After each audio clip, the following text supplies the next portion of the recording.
তেলেঙ্গানার রাজ্যপাল তথা ত্রিপুরা রাজ্যের প্রাক্তন উপমুখ্যমন্ত্রী জিষ্ণু দেববর্মাকে সোমবার 18 সূর্যমণিনগর বিধানসভা কেন্দ্রের আমতলী স্কুল মাঠে এলাকার বিধায়ক রামপ্রসাদ পালের পক্ষ থেকে নাগরিক সংবর্ধনা দেওয়া হয়।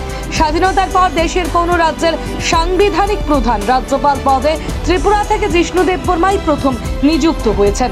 উল্লেখ্য, গত 31শে জুলাই রাজ্যের প্রাক্তন উপমুখ্যমন্ত্রী জিষ্ণু দেববর্মা তেলেঙ্গানা রাজ্যের রাজ্যপাল হিসেবে দায়িত্বভার গ্রহণ করেছেন।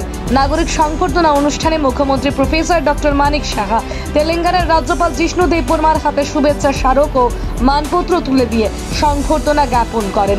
এছাড়াও উপস্থিত ছিলেন বিধায়ক রামপ্রসাদ পাল সহ বিজেপি নেতৃত্বরা। ছোটবেলা থেকে আমরা দেখে এসেছি, এখন পর্যন্ত তাই আমরা দেখছি এবং আমি নিশ্চিত যে ত্রিপুরার জন্য উনি যে কাজ করে গেছেন সেই কাজ মানুষের জন্য যে কাজ করেছেন সেটা তেলেঙ্গানায় গিয়েও সেই কাজটা উনি করবেন।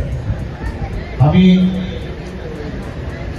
আশা করি যে ত্রিপুরার যে সম্মান মাননীয় প্রধানমন্ত্রী এবং আমাদের যিনি রাষ্ট্রপতি সম্মান দিয়েছেন সেই সম্মান ত্রিপুরার হয়ে উনি তেলেঙ্গানাতে সেই সম্মান উনি রাখবেন আমি নিশ্চিত।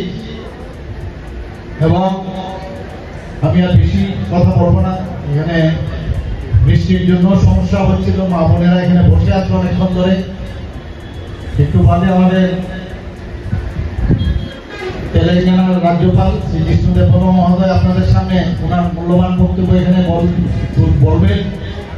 আমি ওনার সুস্বাস্থ্য কামনা করি এবং আগামী দিন যেন আমরা বারবার ওনার সান্নিধ্যে আমরা আসতে পারি, বিভিন্ন বিষয়ে ওনার সাথে কথা এবং ওনার যে নির্দেশ সেগুলো যাতে আমরা পালন করতে পারি সে আশা রেখে আমি আমার বক্তব্য শেষ করছি। অসংখ্য ধন্যবাদ। আপনাদের মুখ্যমন্ত্রী বা আমাদের ত্রিপুরা রাজ্যের মুখ্যমন্ত্রী আমার বহুদিন আগে ছিলেন, ওনার সঙ্গে পরিচয় আমার। উনি ত্রিপুরা রাজ্যের রাজনীতিতে একটা নতুন পদক্ষেপ নিয়েছেন। আমরা ভাবতাম রাজনীতিবিদ হলেই জটিল হতে হয়, আমরা ভাবতাম রাজনীতিবিদ হলে কি হতে হয়, খুব জটিল চরিত্রের লোক হতে হয়। আমি ওনাকে আজকে 40 বছর ধরে চিনি। ওনার হৃদয়টা খুব বড় এবং জটিলতা মুক্ত, এটা আমি বলতে পারি। কম মানুষই বলতে পারবে। ওনার সঙ্গে পরিচয় আমার বহুদিন আগে, যৌবন কাল থেকে। এবং আমাদের ডেপুটি স্পিকার সাহেব আমার সম্বন্ধে অনেক ভালো ভালো কথা বলেছেন। উনি আমার সঙ্গে আজকে 35 বছর ধরে কাজ করছেন। উনি যা হয়েছেন, যা পেয়েছেন, ওনার কঠিন পরিশ্রমে আমি দেখেছি ওকে অনেক অনেক কাছের থেকে কতটুকু পরিশ্রম করতে হয় মানুষকে, কতটুকু ত্যাগ করতে হয় মানুষকে।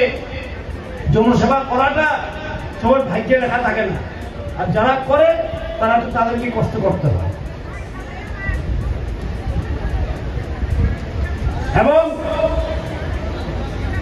আজকে ত্রিপুরা রাজ্য উন্নতির পথে চলছে,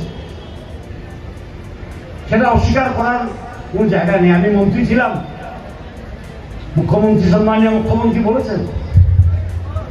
আমি অর্থমন্ত্রী ছিলাম, আরবি মন্ত্রী ছিলাম, পঞ্চায়েত মন্ত্রী ছিলাম, পাওয়ার মন্ত্রী ছিলাম 5টি বছর। সুতরাং আমি জানি কি ছিল আর কি হয়েছে।